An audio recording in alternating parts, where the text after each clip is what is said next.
Hello दोस्तों, कैसे हो? आपका स्वागत है त्रिपान स्टडी सेंटर में। आज जो हम करने जा रहे हैं बीए सेमेस्टर फर्स्ट पंजाब का इतिहास और संस्कृति मीन्स HCP। काफ़ी महत्वपूर्ण है बीए सेमेस्टर फर्स्ट। जो पंजाब यूनिवर्सिटी के विद्यार्थी हैं उनके लिए ये काफ़ी महत्वपूर्ण रहेगा। ये आपका जो है कंपलसरी सब्जेक्ट है जो कि काफ़ी महत्वपूर्ण रहता है।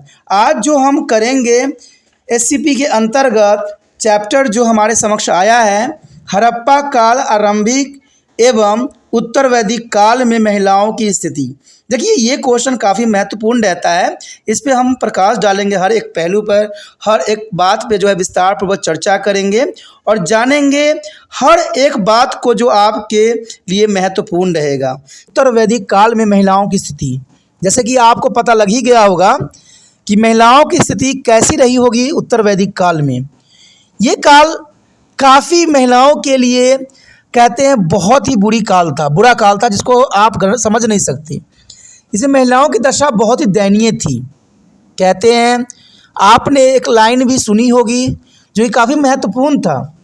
कहते हैं उत्तर वैदिक काल में महिलाओं की स्थिति की आकलन करें तो ये काफ़ी महत्वपूर्ण बातों की तरफ इशारा करता है कि वैदिक काल के पश्चात जो है सभ्यता अस्तित्व में थी, उसे उत्तर वैदिक काल कहते हैं। यानी उत्तर वैदिक काल काफ़ी महत्वपूर्ण थी और यह काल में बाकी तीनों वेद लिखे गए। इस काल में देखिए दोस्तों, 3 वेदों की जो है यहाँ पर रचना की गई। आप समझ सकते हो कि वेदों को जो रचना की गई है तो ये काल काफ़ी महत्वपूर्ण रहेगी। लेकिन है ना महत्वपूर्ण, औरतों के जो स्थिति में काफ़ी गिरावट देखने को मिला हमें। इस काल की सभ्यता वैदिक काल से अधिक उन्नत और विकसित थी। जो जो सामाजिक, आर्थिक और राजनीतिक परंपराएं वैदिक काल में आरंभ की गई थी वह वैदिक काल के आते आते और अधिक विकसित हो गई। और इस काल में आर्यों के जीवन में कई क्षेत्रों में परिवर्तन देखने को मिला। जो आर्य थे, आर्य एक जनजाति थी, आर्य लोग थे जो भारत में आए थे। ठीक है, आर्य जो थे भारत में दूसरे जगहों से आए हुए थे और यहाँ पर उनकी जो है काफ़ी विकसित अपने आप को किया। सबसे पहली पॉइंट की तरफ अगर हम ध्यान दें तो ये काफ़ी महत्वपूर्ण रखता है कि महिलाओं की स्थिति में गिरावट। महिलाओं की स्थिति जो वैदिक काल में काफ़ी उच्च थी, आगे चलकर इस महान परंपरा को यथावत कायम नहीं रखा जा सका। जो हम आरंभिक वैदिक काल में महिलाओं की स्थिति पढ़ा वो उत्तर वैदिक काल में बरकरार नहीं रह सका। और देखा जाए तो उत्तर वैदिक काल में औरतों की स्थिति दिन व दिन बुरी होती चली गई। औरतों को जो है दुर्दशा की उस कसौटी पे पहुंचा दिया जो सही नहीं थी। कहते हैं मनुस्मृति और ऐसे अन्य ग्रंथों की रचना से जाति की एक संहितावाद संरचना का प्रस्ताव किया जिसमें महिलाओं को समानता और स्वतंत्रता के संदर्भ में बहुत कम महत्व प्राप्त था। यानी हम मनुस्मृति जब पढ़ते हैं तो उससे पता लगता है कि उत्तर वैदिक काल में महिलाओं की स्थिति बहुत दयनीय थी। और ये काफ़ी महत्वपूर्ण यहाँ पर बात रखता है उत्तर वैदिक काल के अंतर्गत। अगला पॉइंट हमारे समक्ष आया है, पुरुषों के बराबर दर्जा न मिलना। देखिए उत्तर वैदिक काल में महिलाओं की जो पुरुषों के बराबर दर्जा नहीं मिलता था। देखा जाए तो उत्तर वैदिक काल में जो है समाज में महिलाओं का दर्जा धीरे धीरे कमतर होता चला गया। अब वह पुरुषों के समक्ष नहीं रही। महिलाओं ने धार्मिक कर्म कांडों में अपना महत्व स्थान खो दिया। यानी महिलाओं को जो हमने आरंभिक उत्तर वैदिक काल में पढ़ा, उत्तर वैदिक काल में आते आते जो है सारी प्रथाएं खत्म हो गई। ठीक है, जो हम आरंभिक वैदिक काल में स्थिति पढ़ा वो उत्तर वैदिक काल में आते आते सब कुछ बदल सा गया।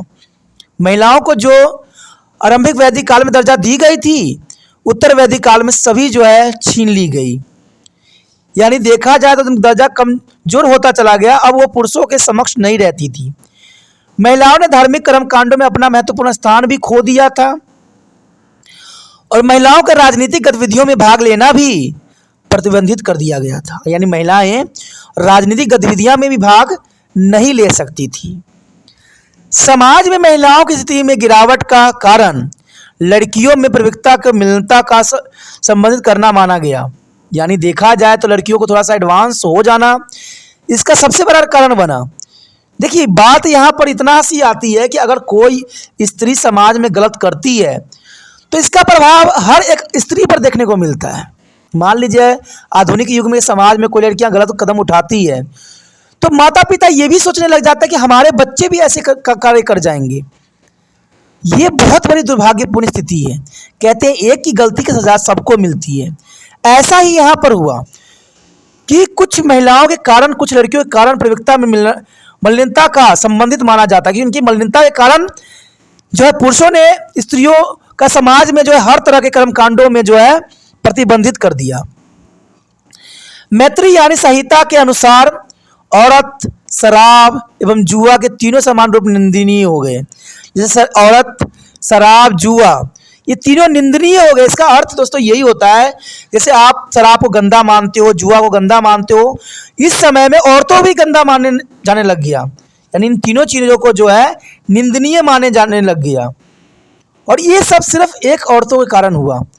देखा जाए कहते हैं हमारे समाज में भी ऐसा होता है, आपके भी समाज में होता होगा। अगर कोई दूसरा लड़की गलती करता है तो उसका जो है आप पे जो है सज़ा मिलती है। ऐसा नहीं होना चाहिए। माता पिता का सोच कहते हैं अपने बच्चों के संस्कार पर विश्वास होना चाहिए, अपने दिए गए संस्कारों पर विश्वास होना चाहिए कि हमारे बच्चे ऐसे नहीं कर सकते हैं। और मेरा विश्वास है जो बच्चे पढ़े लिखे समझदार होते हैं वो कभी भी गलत कामों का अनुसरण नहीं करते हैं। जो सच्चे मन से पढ़ते हैं, जो मन से पढ़ते हैं, वो कभी भी गलत बातों का अनुसरण नहीं करते हैं। वो सदैव ही अपने माता पिता की बातों को ख्याल में रखते हुए अपना जीवन का जो है यापन करते हैं। क्योंकि कहते हैं दोस्तों जीवन एक मिलती है, दो नहीं मिलती है। कहते हैं बदनाम होने के लिए चंद सेकेंड ही काफ़ी है, लेकिन अगर अच्छे करेक्टर बनने के लिए आपको पूरा जीवन लग जाता है। तो जर्नल सी बात है, बुरे करेक्टर हम क्यों अपनाएं? हम अच्छे हैं, हमारा समाज में इज्जत सम्मान होना चाहिए। और कोई जब दूसरा व्यक्ति हमारे बारे में सोचे तो उसके मन में गंदे विचार की जगह जो है उज्ज्वल बातें होना चाहिए। यही विश्वास तब आती है जब स्त्रियां जो है अच्छे विचारों का अनुसरण करती है। इसमें एल वशम के अनुसार इन्होंने साफ शब्दों में कहा था कि एक औरत कानून की नज़र में हमेशा अवयस्क ही थी। उस समय हर एक औरत कानून की नज़र में अवयस्क थी और एक बालिका के रूप में उसे अपने माता पिता, पत्नी के रूप में अपने पति व विधवा होने पर पुत्रों के संरक्षण में रहना होता था। यानी इस काल में औरतों को जो है सबके संरक्षण में रख दिया गया कि माँ जब लड़की बच्ची है तो माता पिता के संरक्षण में होंगे, जब शादी हो जाएगा तो पत्नी के रूप में पति के संरक्षण में रहेंगे, अगर विधवा हो जाती है तो पुत्र उन पर कंट्रोल करेगा। ये समस्या बहुत काफ़ी महत्वपूर्ण थी इस समय में कि महिलाओं को जो है एक चार दीवारी के बंधनों में बांध दिया गया। तो ये काफ़ी जो यहाँ पर एल वशम ने बोला काफ़ी महत्वपूर्ण बात थी। उसके पश्चात हमारे समक्ष आता है महिलाओं से अच्छे व्यवहार पर जोर। मनुस्मृति में साफ शब्दों में कहते हैं कि हर पिता, भाई, पति जो अपना कल्याण चाहता है उसे महिलाओं को सम्मान करना चाहिए। ये मनुस्मृति में लिखी गई है। आगे वो कहते हैं कि जहाँ महिलाओं को सम्मान दिया जाता है वहाँ देवता ही भी प्रसन्न रहते हैं। बात सही है। और जहाँ पर महिलाओं को जो है सम्मान नहीं मिलता है वहाँ से देवता भी रुष्ट हो जाती है।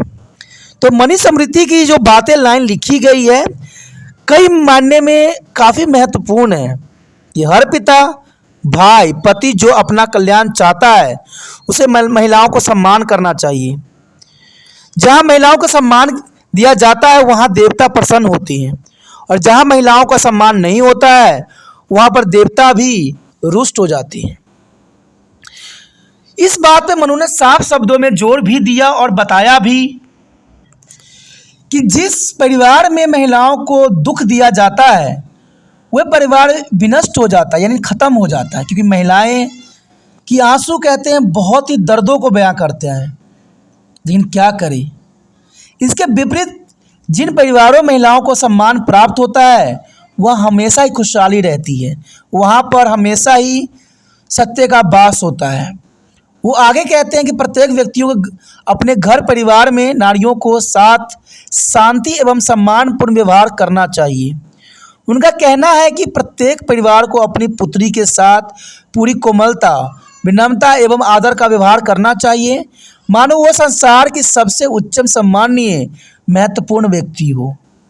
देखिए दोस्तों, मैं यही कहना चाहता हूँ यहाँ पर कि कहते हैं किसी को न देवी बनाओ न देवता बनाओ। सिंपल सी बात है, महिलाएं और पुरुष दो शरीर है लेकिन एक जान है। दोनों को जो है एक दूसरे के सुख दुख में सहयोगी देना है। न किसी को देवता बनाओ न किसी को देवी बनाओ।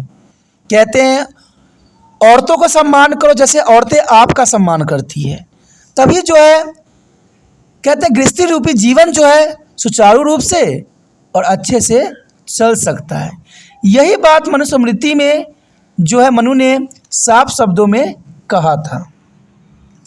आगे जो हमारे समक्ष आया है, शिक्षा एवं पैतृक संपत्ति पर अधिकार भी उस समय नहीं था। यानी देखा जाए तो आरंभिक वैदिक काल के विपरीत उल्टा उत्तर वैदिक काल था।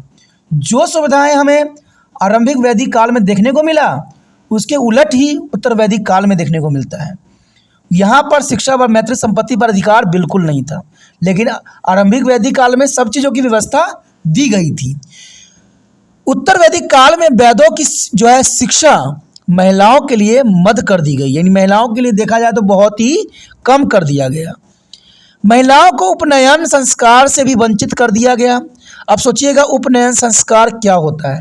आपने रामायण देखा था, जब बच्चे शिक्षा ग्रहण करने के लिए जब जाते हैं तो उनका जो है उपनयन संस्कार किया जाता है और उस समय से वो गुरु के ही आज्ञा का पालन करते हैं। आपने रामायण में भी दृश्य को देखा होगा, उसे उपनयन संस्कार कहती हैं। और उपनयन संस्कार हो जाने के बाद स्त्रियां जो है कहते गुरु के आश्रम में रह के जो है अपना शिक्षा ग्रहण करती थी। लेकिन यहाँ पर महिलाओं को उपनयन संस्कार से भी वंचित कर दिया गया और विवाहित लड़कियों को अपने पिता की संपत्ति पर अधिकार भी नहीं होता था। पत्नी को अपने पति की संपत्ति पर अधिकार, सीधा अधिकार भी नहीं था। यानी ये स्थिति बहुत दयनीय थी। न पिता के संपत्ति पे अधिकार था, न पति के अधिकार पर सीधा अधिकार था। यानी देखा जाए तो यहाँ पर औरतों की कोई स्थिति भी अच्छी नहीं थी। हर क्षेत्र में जो था इनको जो है शोषण की जा रही थी। अगर देखा जाए, अगर पिता पे भी अधिकार नहीं है, न पति पे अधिकार है, तो महिलाओं को किस पे अधिकार थी उस समय? कहते हैं इस समय स्त्रियों की दशा एक दासी के समान था। उसके पश्चात आता है लड़कियों का जन्म शुभ नहीं थी। देखिए जैसे हमने आरंभिक जो है वैदिक काल की बात किया था, उसका उलट है, लड़कियों का जन्म शुभ नहीं था। जहाँ तक घर में लड़कियों का जन्म शुभ नहीं माना जाने लगा था इस समय काल में, और अपने वंश परंपरा को आगे बढ़ाने के लिए लड़के का जन्म आवश्यक माना जाने लगा। जैसे आज के आधुनिक युग में भी यही बात का अनुसरण किया जा रहा है। तभी देखते हो कि हमारे देश में जो है सेक्स रेशो बहुत ही बुरे कंडीशन पे है। यहाँ पर भी जो है औरतों को शुभ नहीं माना जाता है। लड़के के लिए हर एक तरस रहे होते हैं, हर कोई जो है लड़के की मांग कर रहे होते हैं, लेकिन लड़कियों को अशुभ मानते हैं। मैंने जितने के मुंह से सुना है सिर्फ एक ही बात सुनते हैं कि लड़का होगा लड़का होगा, कोई ये नहीं कहता कि लड़की भी जन्म लेगी। ये बड़ी ही हमारे समाज की दुर्दशा है। मुझे तो लगता है कि हमारा समाज उत्तर वैदिक काल की स्थिति में आ गया है, जहाँ पर लड़कियों को अशुभ माना जाता है। ऐसा ही कोई परिवार होगा जो लड़कियों के जन्म आने पर जो है कल्पना करता, जो शुरू से ये कहता हो कि मेरी लड़की जन्म लेगी, मेरी लड़की जन्म लेगी। कहते हैं ये बहुत बड़ी दुर्भाग्यपूर्ण स्थिति है। अपनी वंश परंपरा को आगे बढ़ाने के लिए जो माता पिता है लड़कों पे रहते हैं आश्रित, किस लिए? लड़कियां आज क्या नहीं कर सकती हैं? लड़कियां को सिर्फ मौका मिलना चाहिए। समाज में उनकी स्थिति अच्छी है, अच्छे उनका शिक्षा अगर मिले, अच्छे विचारधारा रहे, तो लड़कियां वो सब कुछ करके दिखा सकती है जो लड़के नहीं कर सकते। दोस्तों मैं ये नहीं कहता हूँ कि लड़के गलत हैं या लड़कियाँ अच्छी, ऐसा कुछ भी नहीं है। मैं तो एक ही बात जानता हूँ कि माता पिता कहते हैं लड़का होना या लड़की होना, कहते हैं हम इंसानों पर नहीं निर्भर करता है, ये कहीं ना कहीं कोई है जो दुनिया को चला रहा है। क्योंकि आपको पता है कि लड़की होने के लिए जो है पिता से एक्स क्रोमोसोम की आवश्यकता होती है और लड़का होने के लिए पिता से वाई क्रोमोसोम की आवश्यकता होती है। तो यहाँ पर लड़की का कोई यहाँ पर जो है कुछ भी रोल नहीं होता। लड़का होना या लड़की होना सब पिता पे डिपेंड होता है, पिता इसका कारक बनता है। और हमारे समाज में कई बार हमने देखने को मिला है कि लड़कियां अगर जन्म लेती है तो लड़कियों को ही कुटाई की जाती है, पिटाई की जाती है, जो सही नहीं है। लड़कियों को ही मारा पीटा जाता है, ये बात भी सही नहीं है, क्योंकि लड़कियां का यहाँ पर कोई भी नहीं होता, क्योंकि लड़कियों में सिर्फ एक्स क्रोमोसोम ही होता है। लड़का हो चाहे ना हो, वो लड़कों पर डिपेंड करता है। और मैंने देखा है कि जब लड़के नहीं जन्म लेते हैं तो पुरुष लड़कियों अपने स्त्री को मारते हैं, पिटाई करते हैं। आखिर क्यों? क्योंकि वो अनपढ़ होते हैं, उनके पढ़े लिखे नहीं होते हैं, वो पढ़ लिख के भी अनपढ़ होते हैं। और ये जनरली आपके समाज में होता ही होगा। और ऐसा ही उत्तर वैदिक काल में भी देखने को मिला कि यहाँ पर स्त्रियों को जो है अशुभ माना जाता था, अर्थात वेदों में बेटी के जन्म को जो है शोकजनक बताया गया है। वेदों में बेटियों को जो है शोकजनक यानी शोक का वस्तु बनाया गया। क्यों? इन्हीं कारणों से। उसके पश्चात आता है विवाह। कहते इस अवधि में विवाह आमतौर पर परिवार के मुखिया द्वारा नियंत्रित किए गए थे, यानी मुखिया ही फैसला ले सकता था कि स्त्री कहाँ विवाह कर सकती थी। लेकिन आरंभिक वैदिक काल में ऐसा नहीं था, लड़कियां अपने मनमर्जी विवाह कर सकते थे माता पिता के रजामंदी से। कहते वजह स्वयं हो न होने के, इसी समय विवाह की जो है उम्र भी कम हो गई। बहु विवाह इस अवधि की प्रमुख विशेषता बन गया था। महिलाओं के लिए शादी का उद्देश्य उन बेटों का प्रजनन था जो अपने परिवार के संस्कार यज्ञ कर सकते थे और अपने परिवार के नाम को आगे बढ़ा सकते थे। यानी स्त्रियों को सिर्फ पुत्र के जन्म देने के लिए ही बनाया गया था। ये उस समय जो था प्रथा बन गई थी। स्त्रियां सभी मामलों में अपने पति के अधीन थे, जो पति कहता था वही बात वो करती थी। तो इस तरह की भावना जो था हमें उत्तर वैदिक काल में देखने को मिला। आगे जो हमारे समक्ष आया है काफ़ी महत्वपूर्ण है, सामाजिक कुरीतियाँ। देखिए सामाजिक कुरीतियाँ क्या थी। कहते उस दौर के समाज में प्रदा प्रथा, सती प्रथा, कन्या शिशु वध जैसी कुप्रथाओं का चलन नहीं था। कहते ये थोड़ी सी अच्छी बात थी कि इस समय जो है प्रदा प्रथा नहीं थी, सती प्रथा नहीं था, कन्या शिशु वध जैसी कुप्रथाएं समाज में नहीं था, जो कि बहुत काफ़ी महत्वपूर्ण भी था। उत्तर वैदिक काल में अंतरजातीय विवाह पर रोक आरंभ होने लग गई थी, यानी अंतरजातीय विवाह नहीं कर सकते थे। आपको अपने गोत्र में ही शादी करना था, अलग नहीं करना था। तो इसमें जो है रोक आरंभ हो गई थी। अंतरजातीय यानी दूसरे जाति में जाके विवाह करने की जो प्रथा थी उसमें ब्रेक लग गई। विधवा पुण्य विवाह पर भी रोक नहीं थी और बाल विवाह का प्रचलन भी नहीं था। यानी देखा जाए तो बाल विवाह का प्रचलन भी था, यानी ये काफ़ी महत्वपूर्ण है यहाँ पर कि विधवा पुण्य विवाह पर रोक नहीं थी पर बाल विवाह प्रचलन भी थी इसमें। तो ये सब हमारे सामाजिक कुरीतियाँ थी जो कि काफ़ी महत्वपूर्ण थी। कुछ बातें सही थी, कुछ बातें गलत थी। आगे है मनुस्मृति में नारियों पर रोक। देखिए मनुस्मृति में नारियों पर बहुत तरह के रोक लगाए गए। देखा जाए तो ये सब बात मनुस्मृति में लिखी गई है। मनुस्मृति सोचिएगा क्या है, तो एक पुस्तक है जिसमें मनु ने अपनी सारी बात वृत्तांत को इसमें प्रस्तुत किया है और ये काफ़ी महत्वपूर्ण है मनुस्मृति। समाज में महिलाओं की स्थिति के बारे में हमें मनुस्मृति में परंपरा विरोधी विचार देखने को मिलते हैं। मनुस्मृति में नारियों के विरुद्ध बहुत सी बातें कही गई है और उनके सिर्फ कर्तव्य गिनाए गए हैं, अधिकार नहीं। यानी कर्तव्य कि औरतों को ये करना चाहिए, औरतों को ये करना चाहिए, औरतों को वो करना चाहिए, लेकिन देखा जाए तो अधिकार उनको किसी प्रकार की नहीं दी गई। ये सब मनुस्मृति में है। जैसे मनुस्मृति कहता है कि स्त्रियों को एक आदर्श पत्नी बनकर अपने पति की सेवा पूजा करना चाहिए, भले उसका पति गुण रहित हो, चरित्रहीन हो, पति की सेवा से ही उसे स्वर्ग की प्राप्ति होगी। देखिए ये सब मनुस्मृति में लिखी गई बात थी कि जैसा पति हो, शराबी हो, गंदा हो, जुआरी हो, जो भी हो, पति को सेवा करना चाहिए, पूजा करना चाहिए। किस लिए? कहते हैं यही बात जो हमारी कुछ चीज़ों में लिखी गई है बहुत ही दुखदायक परिस्थिति को पैदा करता है। क्या कोई व्यक्ति अगर महिलाओं को मार रहा है तो क्या उसको पूजा करना चाहिए? ये कहाँ तक उचित होगा? जो पति गुण रहित हो, चरित्रहीन हो, ऐसे पतियों को क्या किया जाए? लेकिन यहाँ मनुस्मृति में साफ शब्दों में लिखी गई है कि पति की पूजा करना चाहिए, सेवा करना चाहिए। किस लिए? कहते हैं दोस्तों कुछ बातें का अनुसरण करना सही होता है, कुछ बातों का अनुसरण करना गलत होता है। और यहाँ पर इस बातों का अनुसरण करना, कहते हैं मनुस्मृति में नारियों पर जो रोक लगाई गई, इससे मनुस्मृति पर भी प्रश्न चिन्ह उठ रहा है।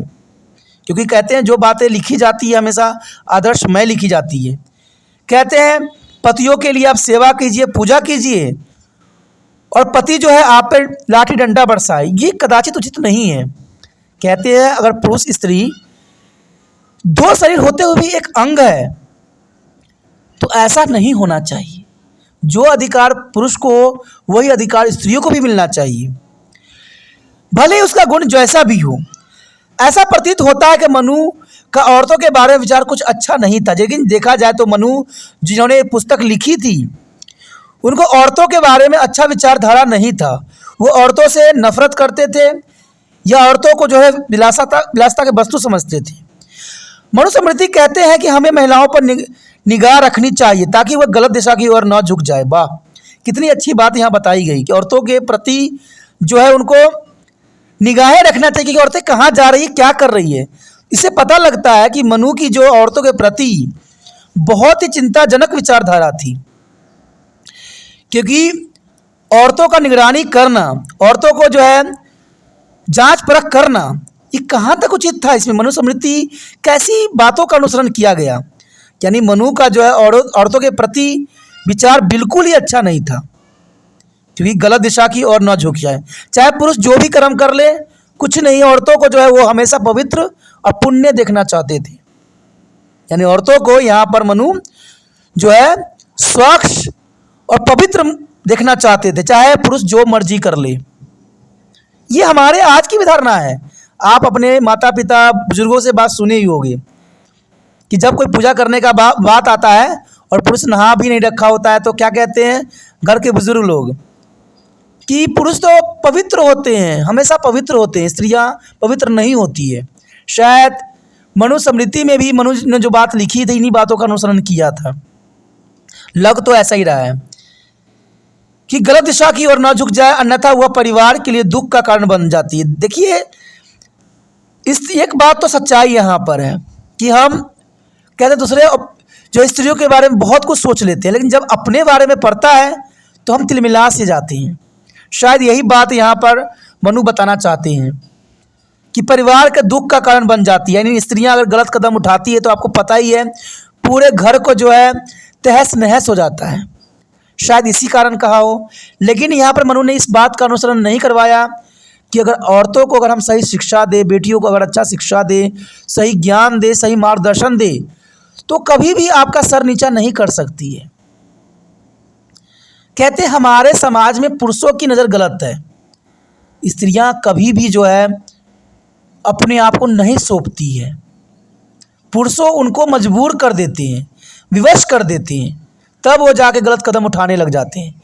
लेकिन मैं उन सभी लड़कियों को ये बात कहता हूँ कि जो मनु ने यहाँ पर बात लिखी, आप लोगों ने सदैव इसका उलट करना है। हमेशा समाज में अपने आप को उच्च दर्जा देना है, कभी गलत रास्तों पे नहीं चलना है कि आपका माता पिता का सर झुक जाए।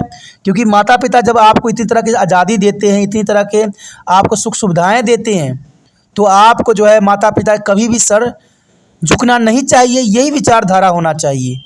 और माता पिता का सर तब झुकता है जब आप गलत कदम उठा जाते हो, जब गलत रास्तों पे चलने लग जाते हो। कभी भी गलत रास्ते पे नहीं अपनाना। कोई आपको ज़बरदस्ती इस रास्ते पे जाने के लिए मजबूर करता है तो सब प्रथम आप ये माता पिता से ये बात को जो है जाहिर करो, फिर माता पिता ज़रूर उस पर कोई एक्शन लेंगे। क्योंकि कहीं भी आप कहीं भी जाते हो, पढ़ने के लिए जाते हो, समझने के लिए जाते हो, ठीक है, ब्यूटी पार्लर जाते हो, हर क्षेत्रों में जाते हो, काम करने कहीं भी जाते हो, कहीं भी कुछ बुरा होता है तो उस क्षेत्र को त्यागो और अपने माता पिता से इस बात को जो है ज्ञात करवाओ, क्योंकि ज़रूरी है। क्योंकि मनु की जो बात यहाँ पर पढ़ रहे हैं हम, इससे साफ हो रहा है कि उस समय औरतें जो थी गलत कदम उठाती थी, जिनके कारण जो है परिवार दुख का कारण बन जाता था, परिवार में दुख का कारण बनता था। दुख का कारण तब बनता है जब स्त्रियां गलत कदम उठाने लग जाती है, तब मन में जो है शंका पैदा होने लग जाती है। तब हर समय जो है नज़रें औरतें की तरफ ही नज़र होता है कि औरतें गलत कदम तो नहीं उठा रही है। कि लगता है मनु के साथ कुछ ऐसी घटना घटी जिसके कारण मनु ने इन सब बातों को जो है यहाँ अनुसरण करवाया। वो महिलाओं को पुरुषों के चरित्रहीनता का कारण बनता है। जनरल सी बात है, महिलाओं के पुरुषों के चरित्र की हीनता कारण, यानी देखा जाए तो यहाँ पर मनु ये बात कहना चाहते हैं साफ शब्दों में कि पुरुष अगर गलत काम कर रहा है तो इसमें स्त्रियाँ की गलती है, जो कहीं हद तक गलत बात है यहाँ पर।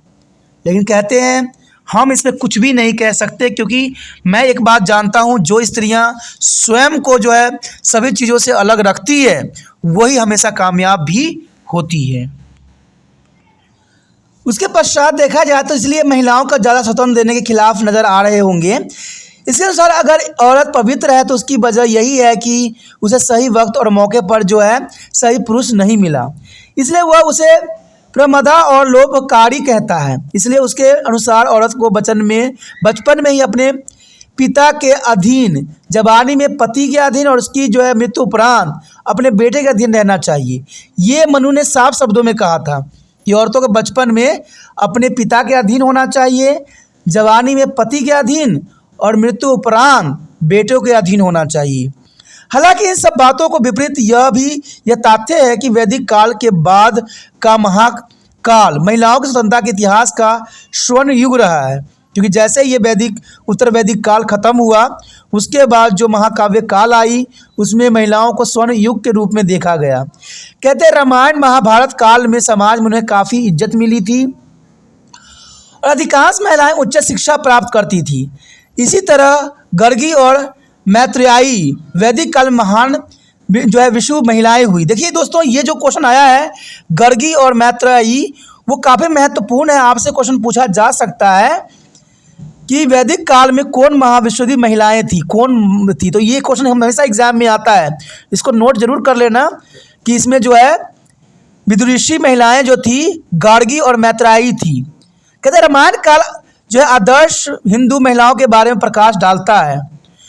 महाभारत में कई ऐसी घटनाएं हैं जिसमें महिलाएं सामाजिक धार्मिक मामलों में पुरुषों के जो है सलाह मशवरा एवं परामर्श देती हुई नजर आई है। फिर भी उस काल में प्रचलित जो है स्वयंवर प्रथा, अपने पति स्वयं चुनने का अधिकार से भी एहसास होता है कि उस काल में महिलाओं की अधिकतम स्वतंत्रता प्राप्त थी। तो देखा जाए तो समय के साथ जो है महिलाओं की जो है दशाओं में परिवर्तन आते गए हैं, जाते गए हैं, और ये काफ़ी महत्वपूर्ण रहता है आप लोगों के लिए। इसको अच्छे से समझिए, देखिए बार बार वीडियो, तभी जाके आपको समझ में हर एक टॉपिक आएगा।